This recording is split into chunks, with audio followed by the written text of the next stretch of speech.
هذه الأبيات رثها من الشاعر أبو عصام رازح وطلاب المرحوم إلى روح معلمهم الفاضل صالح جار الله الجوفي رحمه الله رحمة الأبرار، وأسكنه جنات تجري من تحتها الأنهار.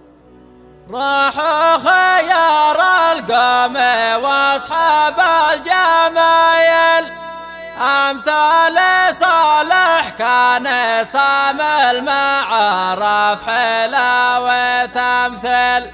صالح ولد جار الله الشهم المناضل، ذي كان عالم في الأوائل شد رحله يا رجاجيل.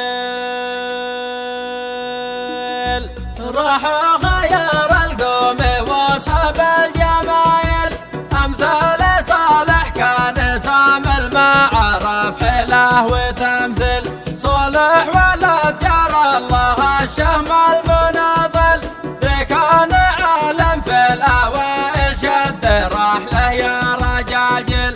مرحومه كم علم وكم بنى منازل، في طاعة المعبود عامل ما هجع صبحه ولا ليل. كان علم واستاذ ومعلم وفاضل، صادق صريح وما يجامل في كلامه نفحة الهل. في مسجده يشرح علوم الدين واصل، من جاهل الأحكام جاهل علمه مقرأ بترتيل.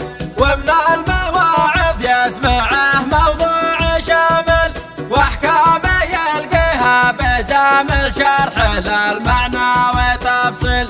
أبو حسن قضى حياته في العوامل، يستنكر أفعال الرذايل والجمايل تشبه السيل. يا قايد مرحوم يا ملك فضايل، في صدر كل إنسان عاقل ما معه قولات ولا